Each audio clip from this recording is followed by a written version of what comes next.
मित्रों हुई है वही जो राम रचि राखा, को करी तर्क बढ़ावहि शाखा। आपने सुना होगा कि हनुमान जी इस कलयुग के अंत तक अपने शरीर में ही रहेंगे। इस बात में कितनी सच्चाई है। वे आज भी इस धरती पर विचरण करते हैं। वे कहाँ रहते हैं, कब कब कहाँ कहाँ प्रकट होते हैं और उनके दर्शन कैसे और किस तरह से किए जा सकते हैं, ये सारे सवाल आपके दिमाग में जरूर आते होंगे। लेकिन क्या इन सारे सवालों के जवाब आपको मिले? नहीं।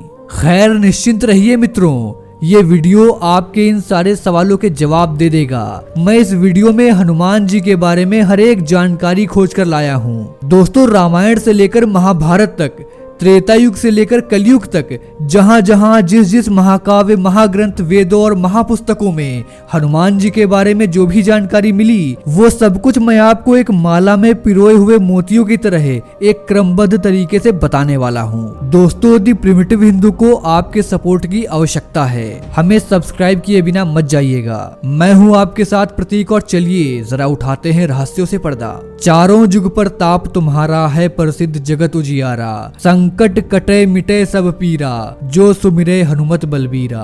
अंत काल रघुबरपुर जाई, जहाँ जन्म हरि भक्त कहाई, और देवता चित्त न धरही, हनुमत सेई सर्व सुख करही।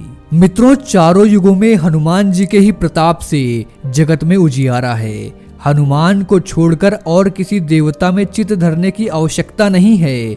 हनुमान जी हमारे बीच इस धरती पे सशरीर मौजूद हैं। किसी भी व्यक्ति को जीवन में श्री राम की कृपा के बिना कोई भी सुख सुविधा प्राप्त नहीं हो सकती है। श्री राम की कृपा प्राप्ति के लिए हमें हनुमान जी को प्रसन्न करना चाहिए। उनकी आज्ञा के बिना कोई भी श्री राम तक नहीं पहुंच सकता। हनुमान जी की शरण में जाने से सभी सुख सुविधाएं प्राप्त होती हैं। इसके साथ ही जब हनुमान जी हमारे रक्षक हैं, तो हमें किसी अन्य देवता और बाबा साधु ज्योतिष की पूजा करने की कोई आवश्यकता नहीं है।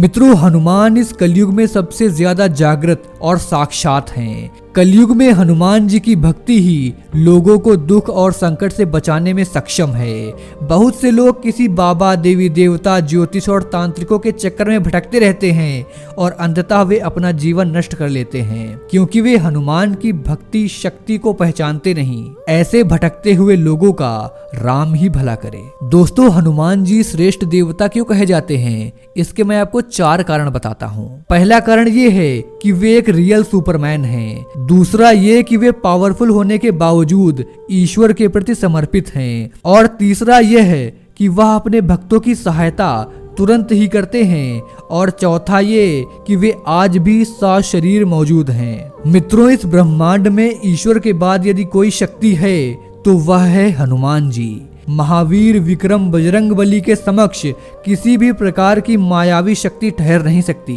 दोस्तों, आज तक आखिर क्यों जीवित हैं हनुमान जी? हनुमान जी इस कलयुग के अंत तक अपने शरीर में ही रहेंगे। वे आज भी धरती पर विचरण करते हैं। हनुमान जी को धर्म की रक्षा के लिए अमरता का वरदान प्राप्त था।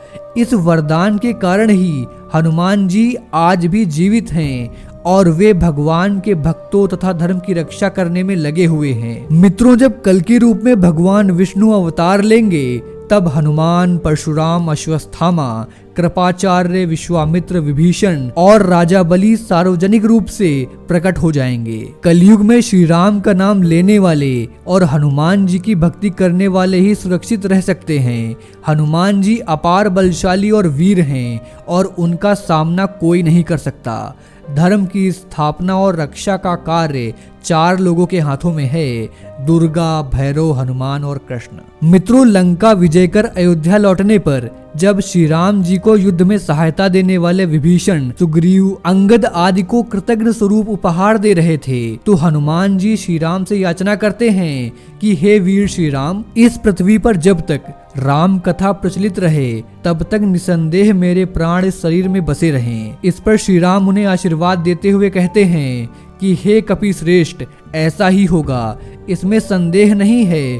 संसार में मेरी जब तक कथा प्रचलित रहेगी तब तक तुम्हारी कीर्ति अमिट रहेगी और तुम्हारे शरीर में प्राण भी रहेंगे। जब तक ये लोक बने रहेंगे तब तक मेरी कथाएं भी स्थिर रहेंगी। त्रेता युग में तो पवन पुत्र हनुमान ने केसरी नंदन के रूप में जन्म लिया और वे राम के भक्त बनकर उनके साथ छाया की तरह रहे। वाल्मीकि रामायण में हनुमान जी की संपूर्ण चरित्र का उल्लेख मिलता है। दोस्तों, द्वापर युग में हनुमान जी भीम की परीक्षा लेते हैं। महाभारत में प्रसंग है कि भीम उनकी पूंछ को मार्ग से हटाने के लिए कहते हैं तो हनुमान जी कहते हैं कि तुम ही हटा लो, लेकिन भीम अपनी पूरी ताकत लगाकर भी उनकी पूंछ को टस से मस नहीं कर पाते। इसी तरह एक बार हनुमान जी के माध्यम से श्री कृष्ण अपनी पत्नी सत्यभामा, सुदर्शन चक्र और गरुड़ की शक्ति के अभिमान का मान मर्दन करते हैं। मित्रों, यदि मनुष्य पूर्ण श्रद्धा और विश्वास से हनुमान जी का आश्रय ग्रहण कर ले तो फिर तुलसीदास जी की भांति उन्हें भी हनुमान जी के दर्शन होंगे। कलयुग में हनुमान जी ने अपने भक्तों को उनके होने का आभास कराया है। मित्रों, ये वचन हनुमान जी ने ही तुलसीदास जी से कहे थे कि चित्रकूट के घाट पे भय संतन के भीर, तुलसीदास चंदन घिसे तिलक देत रघुबीर। मित्रों, कहाँ रहते हैं हनुमान जी? हनुमान जी कलयुग में गंधमादन पर्वत पर निवास करते हैं, ऐसा श्रीमद् भगवत में वर्णन मिलता है। एक बार भीम सहस्त्र दल कमल लेने के लिए गंधमादन पर्वत के वन में पहुंच गए थे, जहां उन्होंने हनुमान जी को लेटे हुए देखा था और हनुमान जी ने भी भीम का घमंड चूर कर दिया था। मित्रों, गंधमादन पर्वत का उल्लेख कई पौराणिक हिंदू धर्म ग्रंथों में मिलता है। महाभारत की पुरा कथाओं में भी गंधमादन पर्वत का उल्लेख मिलता है।